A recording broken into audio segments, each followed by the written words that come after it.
La economía hila diferentes vidas de color libertad que, manufacturadas y trenzadas, las propias vidas terminarán siendo la soga de tantos. El dinero es una libertad amonedada que ahorca la vida de cualquier persona totalmente privada de libertad. Como decía Dostoyevsky, a las personas les resulta 10 veces más preciado el dinero, consentírselo solo en el bolsillo, aunque no lo puedan gastar, que una libertad que la pierden con el simple acto de respirar. Vous êtes faussement heureux, vous troquez vos valeurs. Lui, il est tout mon monde, et bien plus que ça. Seul je crie son nom quand... La economía es un hilo tan seguro como una telaraña. La persona que se apoya en ella es porque tiene suficientes números donde agarrarse. En el fondo del precipicio solo se observan a aquellas personas que no poseían los números suficientes donde aferrarse. Personas que cuanto más intentan fabricar números para no caer, más injustas se vuelven y peores resultados ofrecen a la sociedad. Las personas pierden la perspectiva con argumentos económicos que persuaden con soluciones tan inadecuadas como negar mantas y estimulantes a un borracho que se ha caído en un pozo helado, basándose únicamente en que su problema inicial era el exceso de calor. La economía política es una ciencia que tiene el valor de afirmar que la propia ciencia no puede determinar su objeto, lo cual equivale a decir que carece de principio y de fundamento. Según los economistas, el valor relativo o de cambio de las cosas no puede determinarse de un modo absoluto. Entonces, todo lo que se puede decir de la economía es que, si alguna vez en sus declaraciones se separa de lo ridículo, es para caer en lo absurdo.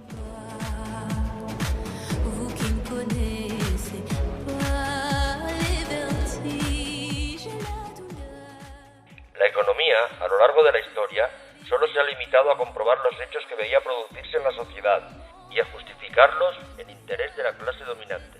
Pensar que una ciencia que no ofrece resultados iguales con las mismas fórmulas puede resolver todos nuestros problemas es confiar demasiado en habilidades que se dan por supuestas cuando no son tales. Tu me fais tourner dans le vide. Habilidades como las de un médico franco que arrebataba al paciente a un galeno en pos de una supuesta mayor habilidad. El médico franco, frente al problema, solución sencilla. ¿Qué prefieres? Le dijo al paciente, ¿vivir con una sola pierna o morir con las dos?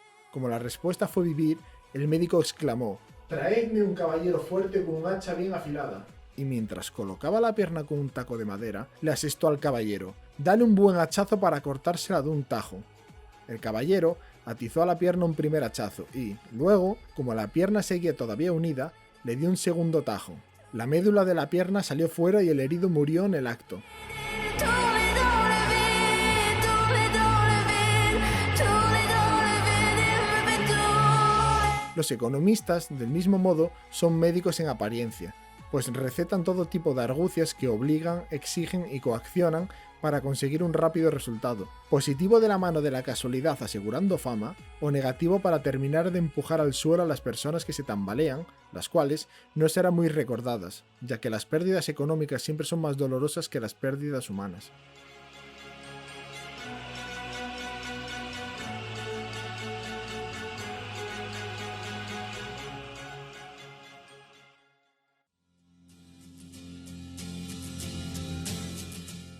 Los conservadores y liberales poseen un concepto de superioridad que difiere mínimamente entre ambos. La postura conservadora se basa en la idea de que en una sociedad hay personas notablemente superiores, con unos valores, unos principios y una posición que se debe proteger al poseer mayor influencia en los asuntos públicos que los demás. Los liberales no niegan que haya personas superiores, pero niegan que haya alguien con la autoridad necesaria para decidir quiénes son esas personas superiores.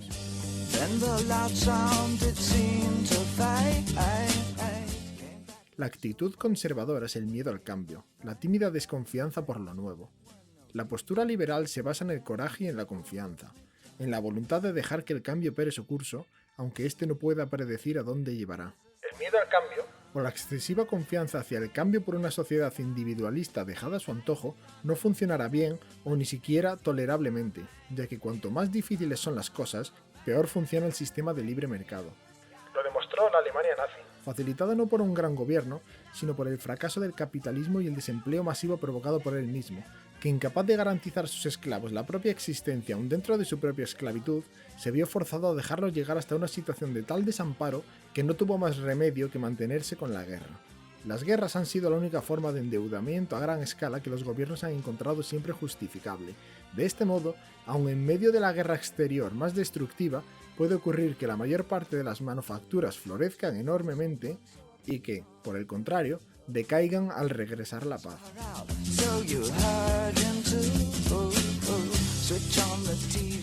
La economía capitalista es fielmente caricaturizada con una ironía de Galbraith. Los pobres no trabajan porque tienen demasiados ingresos. Los ricos no trabajan porque no tienen suficientes ingresos. Para expandir y revitalizar la economía hay que dar menos a los pobres y más a los ricos. La teoría del caballo y el gorrión lo explica. Si le das mucha vena al caballo, parte de ella acabará siendo para los gorriones.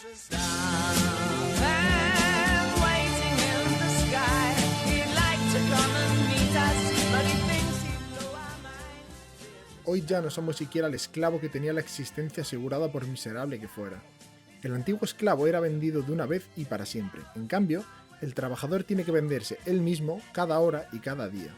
Hoy, ese esclavo que tenía asegurada su existencia solo se compra cuando alguien lo necesita, por cuya razón los trabajadores de hoy en día no tienen ni la existencia asegurada.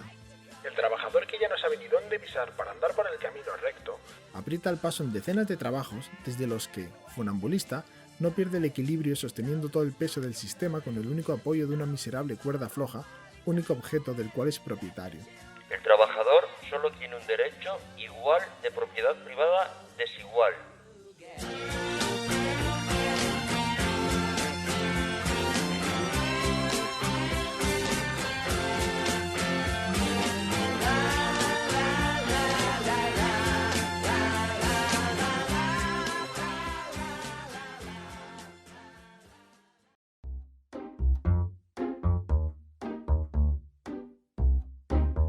La propiedad desigual concentra en sus manos un mundo que ya está repartido sin tener en cuenta sus intereses. El trabajador nunca podrá disponer de la misma propiedad que una minoría clasista que vive en ese tren que solo nos pasa una vez, más que nada porque nosotros somos esa mayoría que construye vías para esa minoría que nace maquinista.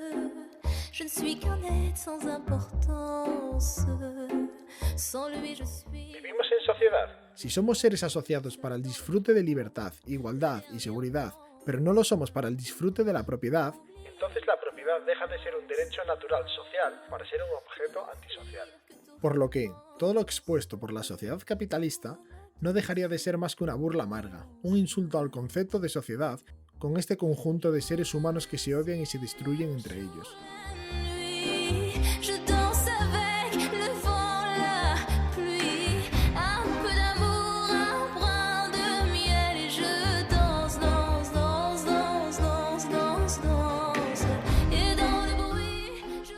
La palabra propiedad atiende al derecho romano, el cual daba permiso para hacer uso, disfrute y abuso del objeto. El uso y disfrute hoy lo lleva a cabo el poseedor, el abuso el propietario. Instrumentalizando al hombre para poder entender mejor el concepto, La amante sería la poseedora y la mujer la propietaria. El principio de ocupación fue el nacimiento de toda propiedad. Más tarde, con todo repartido, ese principio, tan carente de utilidad entre propietarios iguales, solo pudo aumentar las propiedades a través de tratos desiguales entre individuos capaces e individuos incapaces de gestionar cómo ganarse el pan. La teoría de Darwin se abalanzaba despiadadamente sobre los segundos, que ingratos renunciaron a la gratificación que les proporcionaba su tierra para más tarde malvender su trabajo en esa misma tierra para vivir. Al recibir de nosotros el pan, habrán de ver harto claro que nosotros le damos el mismo pan que ellos con sus manos amasaron. Verán que se lo repartimos sin nada de milagros. Verán que no convertimos piedras en pan, pero en realidad, más que el pan mismo, estimarán recibirlo de nuestras manos, porque tendrán sobrado presente que antes, sin nosotros, ese mismo pan se convertía en piedras en sus manos, mientras que cuando volvieron con nosotros, las mismas piedras se convirtieron en sus manos en pan. Dans ces douces souffrances dont j'ai payé toutes les offenses, écoute comme mon cœur est immense. Je suis un enfant du monde. Je remue le ciel, le jour, la nuit. Je danse avec le vent, la pluie. Un peu d'amour, un brin de miel et je danse.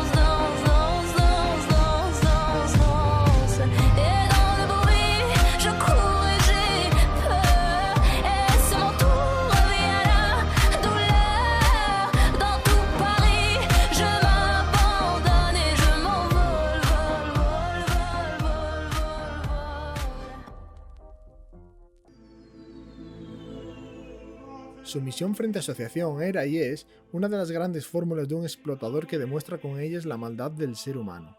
Un contrato para dar sentido a la propiedad tampoco es justo si un principio vital está amenazado. Quien arrebata por la fuerza o por astucia lo que no ha producido, destruye en sí mismo la sociabilidad. La prescripción, Tras la finalización de las ocupaciones individuales, se volvió indispensable para apropiarse de las propiedades, aliándose con los que tenían tiempo, pero no ganas de trabajar. Inocencio y Gregorio, como buenos papas, lograron miles de propiedades, rescindiendo a miles de personas el derecho a reclamarlas. El destierro y confiscación nunca fue medida suficiente. Si desapareciese todo el mundo, ellos serían los únicos que reclamarían todo. una historia adaptada a los tiempos modernos, muestra aquellas tretas. Inocencio, sin apenas conocimiento de fútbol, creyó creer que unilateralmente él, y solo él, elegía jugar para la selección. Primero se unió al equipo del barrio, algo más modesto, pero la táctica no era muy diferente. Como cualquier deportista, antes que nada, debía obedecer dos simples códigos de conducta. El primero era la prohibición de transmitir el carnet de socio, y el segundo era evitar las relaciones sexuales. Evitar para no prohibir. Porque era sabido por todos los jugadores que las relaciones sexuales eran un pecado capital excepto en la capital del pecado. Inocencio decidió comprometerse con la selección y con ello a no comprometerse con ninguna persona, y menos aún tener hijos reconocidos. Jugaba sin cobrar. Pocos minutos de fama le acompañaba los domingos de partido, en los que pasaba toda la mañana en la zona central del campo, subiendo y bajando pidiendo exclusivamente algo que rodara igual que una pelota a todos los presentes: monedas. Inocencio, cuanto más jugaba, más ayudaba a enredar a decenas de jugadores en la plaza del pueblo, donde el resultado del encuentro siempre se sabía de antemano. En verano se jugaban los partidos de fútbol, los que creían en Dios contra los que no creían. Entre los que no creían solo se encontraban 4 o 5. Los católicos los llenaban de goles y se recreaban con la derrota de los infieles.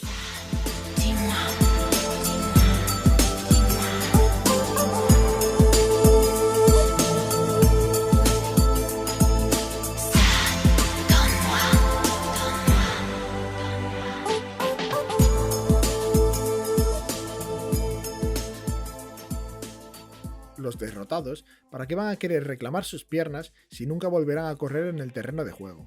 La selección de fútbol, inquisición para otros, obligaba a todos los jugadores a despreciar las riquezas. Sin embargo, Inocencio, miembro de ella, las disfrutaba. La Inquisición consideraba la vida como un castigo, no obstante, Inocencio cuidaba de su salud lo máximo posible. La Inquisición despreciaba los placeres, pero Inocencio se sometía a todas sus servidumbres. Inocencio hacía realmente caso a la Inquisición, la cual decía que había que considerar y despreciar todo, e Inocencio lo hacía. Sin embargo, la Inquisición no decía nada de que no se pudiese poseer todo aquello que se despreciaba, y por eso, Inocencio vivió mejor que todos a los que no se les dejó vivir. Tu inquisidor no creía en Dios. Ese era todo su secreto. Toda religión siempre dice ser austera y jugar descalza. Ya, claro, clero sobre mármol nunca necesita botas. Sobre esos fríos suelos, a menudo esbozaron talentos ambidiestros. La izquierda y la derecha, aunque enemigas, se veían como la enemiga de su enemiga y por eso jugaban juntas sin ser amigas. La izquierda, aunque enemiga de la religión, indirectamente ha sido de gran ayuda, conservando para ella, frente al gran poder del dinero, una parte del pastel. Algo necesario para ambos, y sobre todo para la religión, ya que siempre fue inútil querer evangelizar al mundo del proletariado mientras las estructuras capitalistas no fuesen suprimidas. El pie derecho terminaba la jugada acaparando el capital escondiéndolo, ya que, si el dinero es el amo, Dios no podrá serlo. Nadie puede servir a dos señores, pues menospreciará a uno y amará al otro. No se puede servir a la vez a Dios y a las riquezas.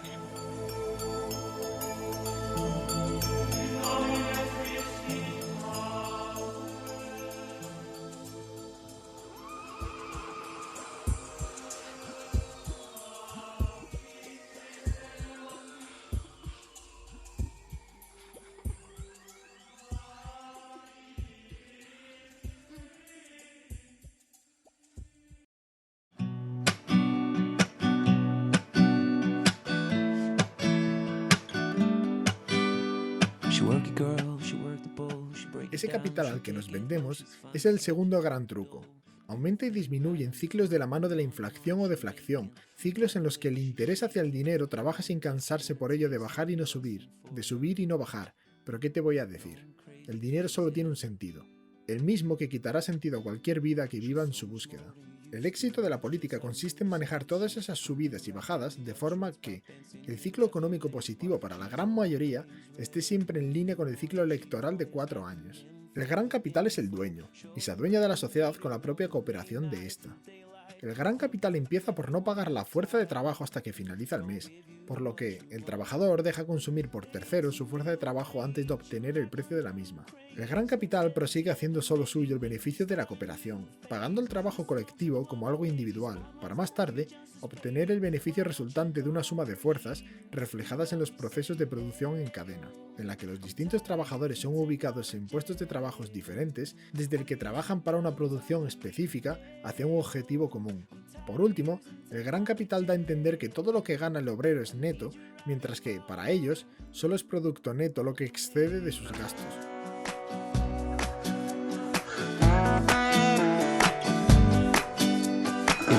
It's plain to see just how we be on me. Backstroke and sweat soaking all into my set sheets. When you're ready to ride, I'll be ready to roll. ¿Por qué razón solamente el gran capital tiene derecho a que su beneficio neto excluya los gastos y así poder enriquecerse? Para poder oprimir a una clase, es menester para el gran capital asegurarle, como mínimo, las condiciones indispensables de la vida. Unas condiciones que no se están dando ahora mismo en este mundo donde la casa y la luz se vuelven lujos para él. Únicamente la casa es lugar de una hazanería para el que no produce nada, y desde esa posición opinan los que la consideran un lujo. Sin embargo, para el trabajador un cuarto iluminado y cálido es considerado tan instrumento de producción como lo son la máquina o la herramienta. La casa es el sitio donde el trabajador restaura sus músculos, los mismos que utilizará mañana en el mismo trabajo que enriquece todavía más al gran capital. El descanso del productor es necesario para que siga funcionando la máquina.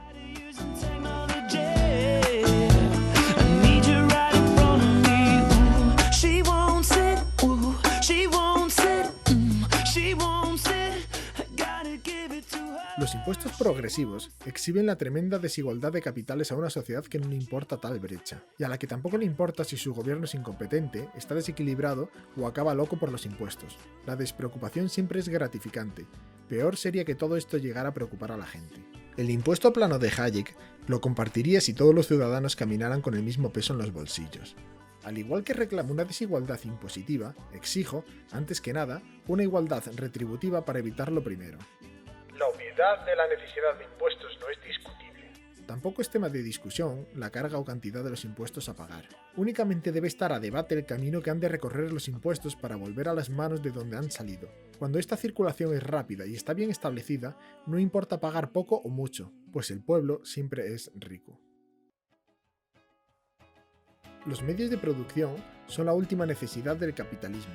Medios que atenazan con sus condiciones a una mayoría que ya nada tiene que ofrecer excepto su propio tiempo. No hay un solo economista, académico o aspirante a serlo que no haya sostenido tesis que prueban que las crisis económicas resultan de la superproducción.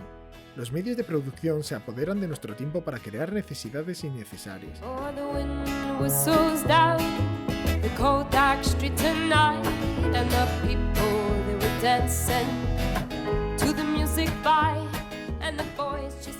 La producción en sí ya es algo innecesario que se apodera de nuestro tiempo. La producción crea primero y de manera ilógica aquello que puede satisfacer las necesidades, cuando la lógica, antes de producir, preferiría sentir una necesidad. Es la propia realidad la que, al desplegarse, se revela como primera necesidad.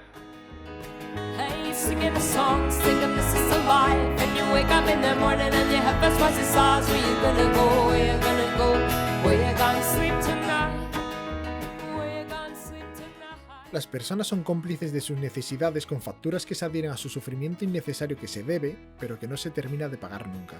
Elegimos necesidades que nos arrebatan nuestro tiempo libre y las pagamos con nuestro trabajo.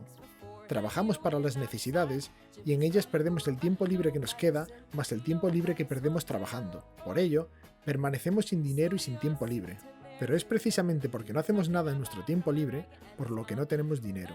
Trabajad para que, al haceros más pobres, tengáis más razones para trabajar y ser más miserables.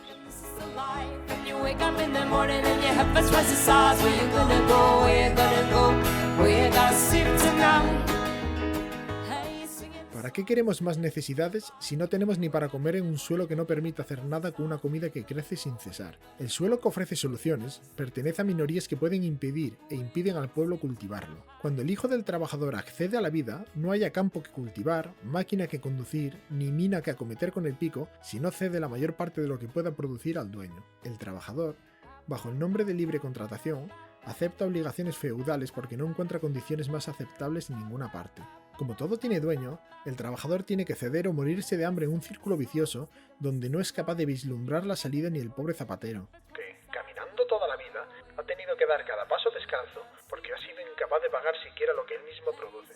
Vivimos en un tiempo hecho a medida para los pañuelos desechables. Las minorías se suenan en una persona, se limpian con ella, la tiran, buscan otra, se suenan de nuevo, se vuelven a limpiar y la vuelven a tirar. Tristes desconocedores de derechos, los trabajadores renuncian de pleno derecho a ellos.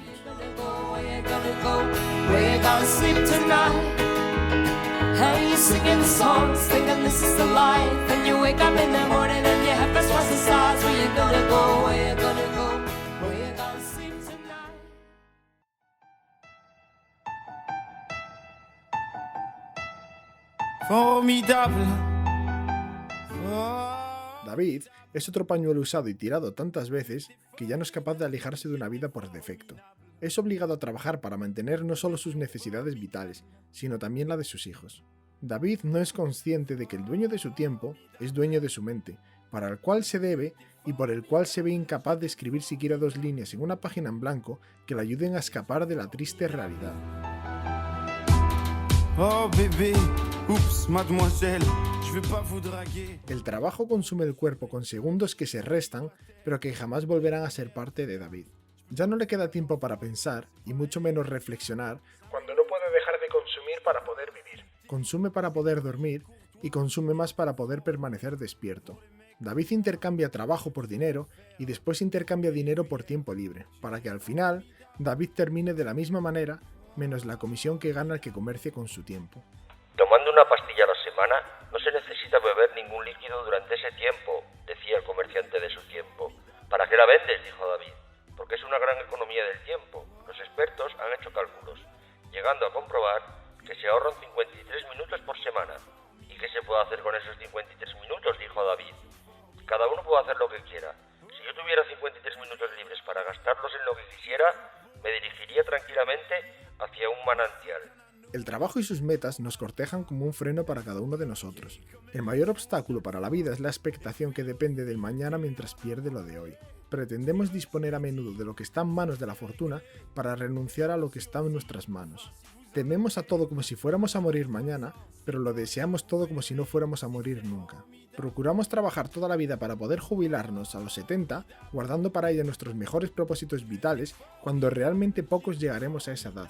La garantía de una vida tan larga tampoco garantiza vida. Tener canas y arrugas nunca fue motivo de una vida larga. Envejecer no se relaciona con vivir mucho.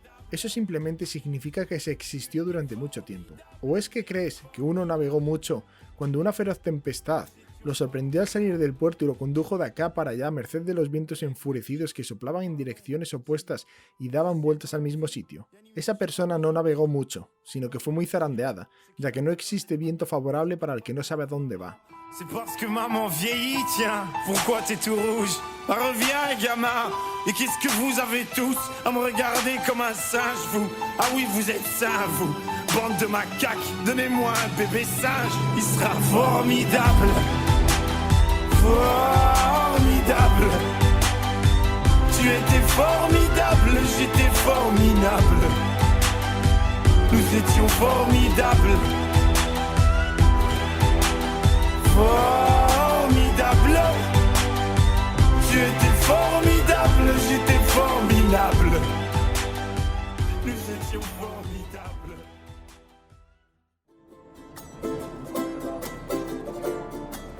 A ceux qui n'en ont pas.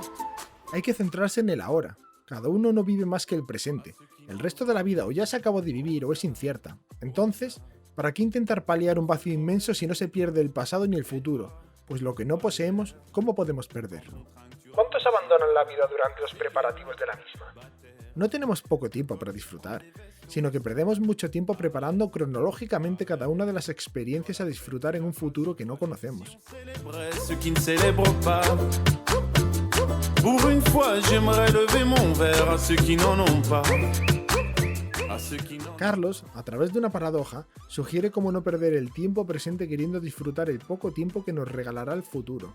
En un pueblo de la costa mexicana, un paisano se encuentra medio adormilado junto al mar. Un turista norteamericano se le acerca para entablar conversación y en un momento determinado el forastero pregunta: ¿Y usted? ¿En qué trabaja? ¿A qué se dedica? Soy pescador, le responde el mexicano. Caramba, un trabajo muy duro. Supongo que trabajará usted muchas horas cada día, ¿verdad? Bastante, sí, responde el pescador. ¿Cuántas horas trabaja como media cada jornada? Bueno, yo le dedico a la pesca un par de horas cada día, responde el pescador. 2 horas. ¿Y qué hace usted con el resto de su tiempo? Me levanto tarde, pesco un par de horas, juego un rato con mis hijos, duermo la siesta con mi mujer y al atardecer salgo con los amigos a beber unas cervezas y tocar la guitarra. Pero, ¿cómo es usted así?, reacciona airado el turista norteamericano. ¿Qué quiere decir? No entiendo su pregunta. ¿Que por qué no trabaja más? Si lo hiciese, en un par de años tendría un barco más grande. ¿Y para qué? Más adelante, podría instalar una factoría aquí en el pueblo. ¿Y para qué? Con el paso del tiempo montaría una oficina en el Distrito Federal. ¿Y para qué? Años después, abriría delegaciones en Estados Unidos y en Europa. ¿Y para qué? Las acciones de su empresa cotizarían en bolsa y sería usted un hombre inmensamente rico. ¿Y todo eso, para qué?, inquiere el pescador. Bueno, responde el turista, cuando tenga usted, qué sé yo, 65 o 70 años, podrá retirarse tranquilamente y venir a vivir aquí a este pueblo para levantarse tarde, pescar un par de horas, jugar un rato con sus nietos, dormir a la siesta con su mujer y salir al atardecer con los amigos a beber unas cervezas y a tocar la guitarra. Pilote d'avion ou infirmière, chauffeur de camion, hôtesse de l'air, boulanger ou marin pêcheur, un verre aux champions des pires horaires, aux jeunes parents bercés par les pleurs, aux insomniaques de profession, et tous ceux qui souffrent de peine de cœur, qui n'ont pas le cœur aux célébrations.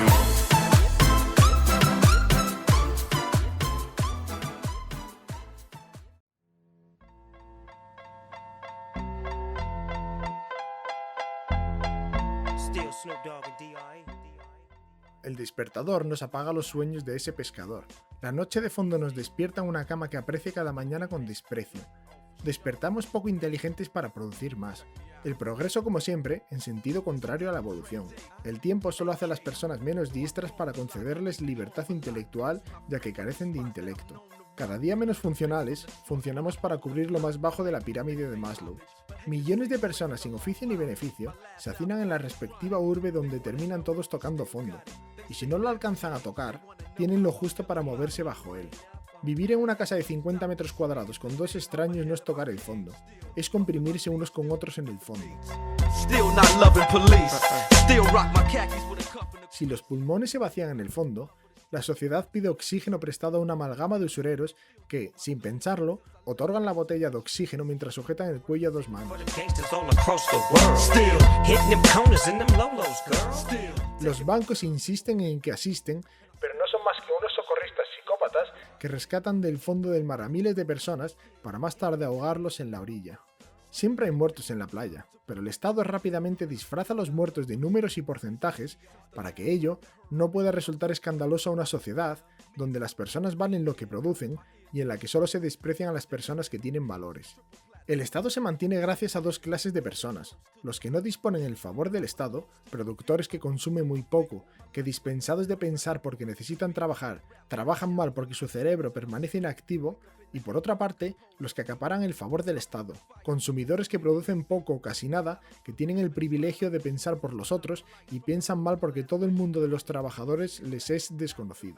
Terminado un capitalismo que quiere vivir en sociedad eliminando cualquier elemento de asociación que no favorezca a los de siempre, el comunismo se erige y ofrece otra alternativa de vivir en sociedad.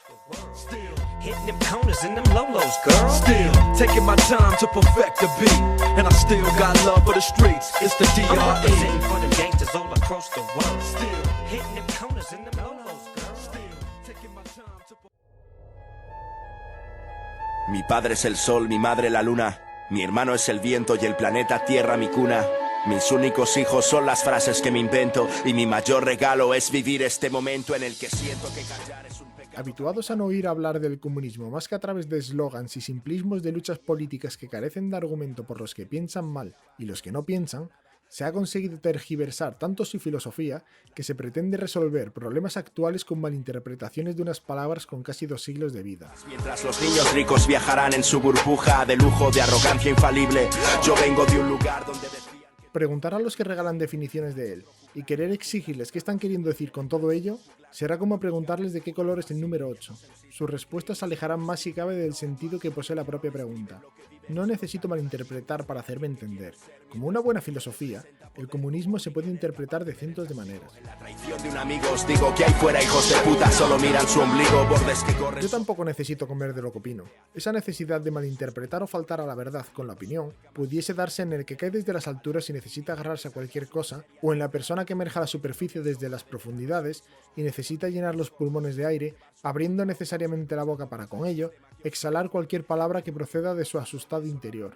Alejado de una intención divulgativa de la que no tengo conocimientos suficientes, suscitaré, sin embargo, la atención del lector con un breve resumen.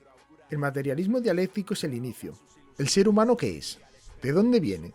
¿A dónde va? Sentí eufórico, porque todo es psicológico en este zoológico de buitres y camellos, de perros hambrientos esperando el momento de morder mi cuello, pero no por ello callo, ni me rayo ni huyo. El murmullo de un listillo no me destruyó, solo me instruyó en lo cierto, como que la ciencia demuestra que Dios ha muerto.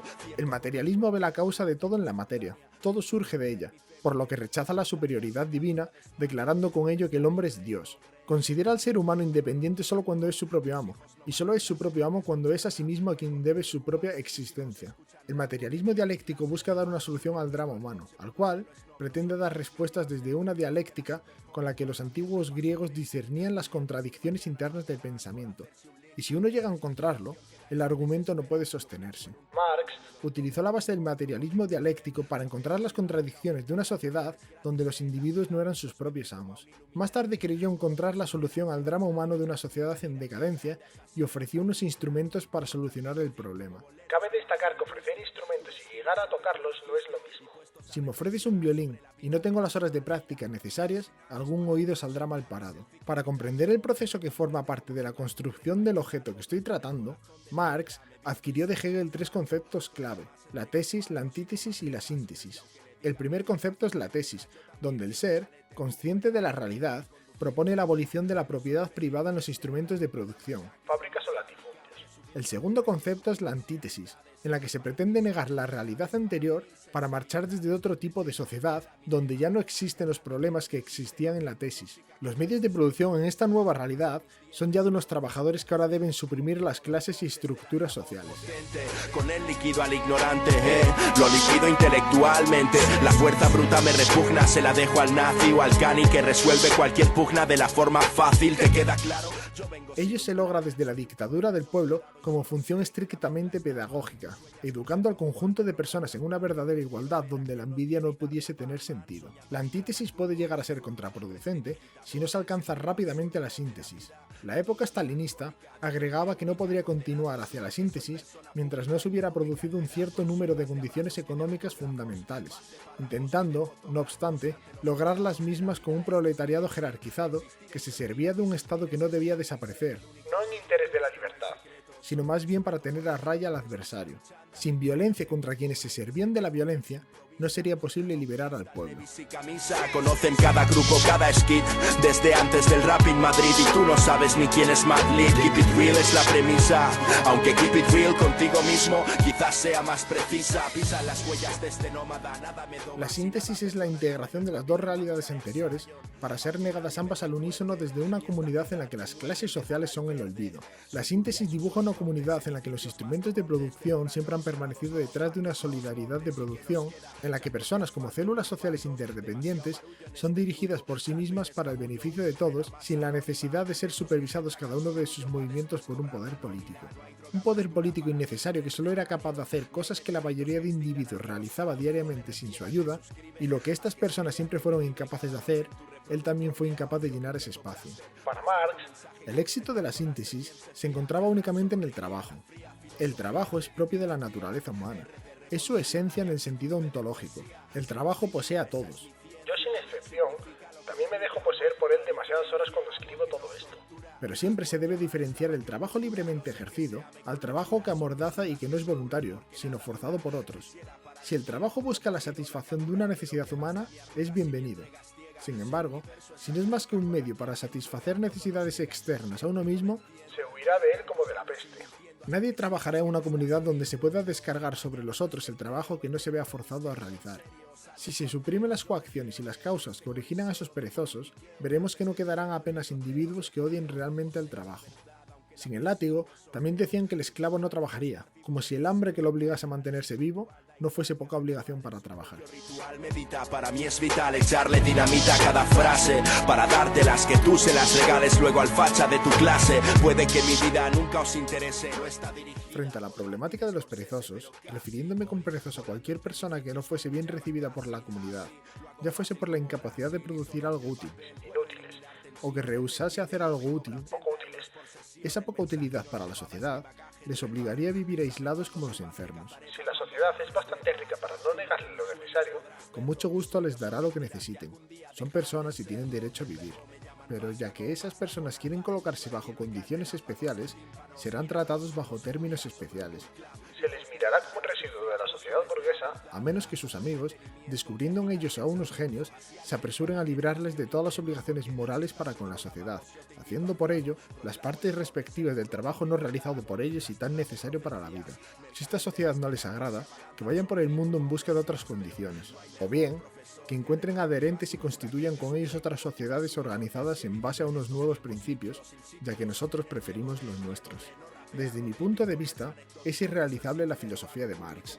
Para alcanzar la síntesis, se necesitarían seres con una inteligencia superior a la nuestra, seres que pudiesen ver todas nuestras pasiones sin experimentar ninguna de ellas, seres que no tuviesen relación con el ser humano pero que lo conociesen a fondo, seres que disfrutaran de una felicidad independiente a la nuestra, pero que, sin embargo, quisieran ocuparse de la nuestra. En fin, seres que no fuesen personas. La monarquía no será ese ser, aunque crea ser divina. Cada monarquía que aún permanece en pie es un chiste mal contado que todavía alimenta mi buen humor, las consideró republicanas. ya que etimológicamente la palabra república deriva de res publica, y quién vive más de lo público que ellas. Proudhon consideraba que la monarquía solo era buena cuando era la única forma posible de gobierno, aunque esta, legítima no sería jamás. ¿Qué legitimidad puede demostrar un rey que, siendo el mandatario, no debe rendir cuentas? Si pretendes mandar es inherente a rendir cuentas. Si eso es así, estaría sujeto a intervención. Si pudiese ser intervenido, sería responsable. Si es responsable, lo es según sus actos. Si debe ser castigado según sus actos, podría ser condenado por ellos. Y dime, ¿qué justicia los condena? Tras las tinieblas, mi rap será la luz, sí, tras las tinieblas. En todo el planeta Tierra, donde sea que me escuchen, en España, en México, Perú, Colombia, Portugal, Venezuela, Chile, Argentina, Brasil.